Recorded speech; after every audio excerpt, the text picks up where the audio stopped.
of the story, The Ant and the Grasshopper. It was a lovely summer's day, and the sun was shining. The grass was green, the corn was tall in the meadow, and the air hummed with the sound of bees. "I couldn't wish for a better life," said the grasshopper, swinging his long body on a hanging leaf. He had just eaten a big breakfast and was happy as could be.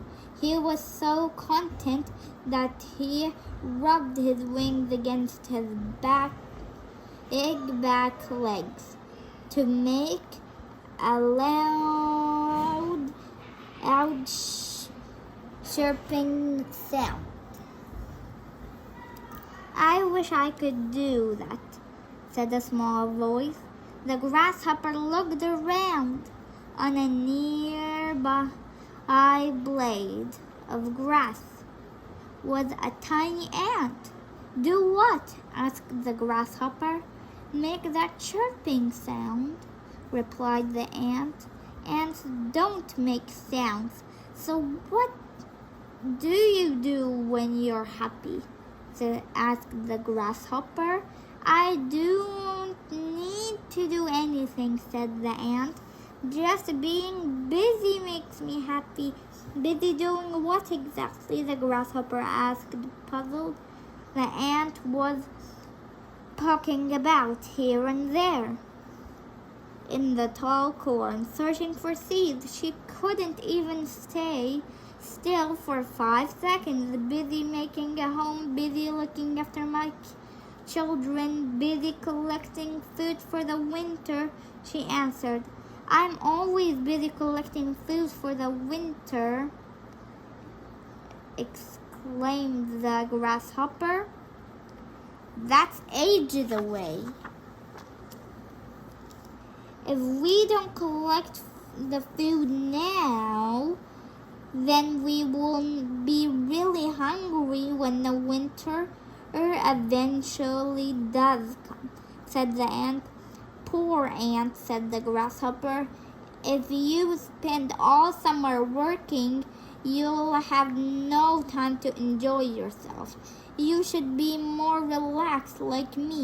He stretched out in the sun, swinging gently on his leaf hammock. "I must get on grasshopper," said the ant. "Busy, busy, busy. It was nice talking to you." The grasshopper watched as the ant picked up a grain of corn and carried it away. It was bigger than she was. "I'm glad I'm not an ant," he thought. Summer passed and autumn came. It was a bit colder and a bit wetter, but there was still enough food around. If you knew where to look, then winter suddenly arrived, and winter was different. It was very cold. Ponds and rivers froze over. The ground was hard, like iron. The plants, the grasshopper liked to eat, stopped growing. There was no food to be found anywhere. Now the grasshopper didn't feel at all happy. He no longer swung on his leafy hammock. He no longer rubbed his wings against his legs. He was too hungry and cold to play or do anything but cuddle with a leaf for a blanket. One day the grasshopper saw the ant scurrying by. "Hello, ant," said the grasshopper. "Remember me?" "Of course," said the ant. "You're the happiest creature in the world." She looked closely at the grasshopper. "You don't look very happy today," she added. "I'm not," said the grasshopper. "I'm miserable." "Why is that?" asked the ant. "Because I'm hungry," answered the grasshopper. "I am cold and I am weak. I can't jump anymore or chirp. How about you?" Well, I'm not hungry, said the ant, or weak. I have lots of delicious food stored up to eat. The grasshopper hung his head. I was lazy last summer, he said. I don't have any food left. I'm sorry to hear that, said the ant.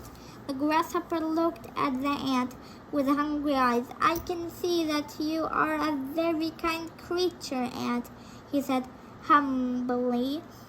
Please, will you help me? Just this once? Of course I will, said the kind ant, as long as you promise that next summer you will change your ways. So, all the winter, the ant shared her food with the grasshopper, and when some spring returned, he prepared to collect his own food store. The grasshopper kept his promise to work hard, and from then on, he was happy all the year around. The aim of the story is never put off until tomorrow what you can do today. The end.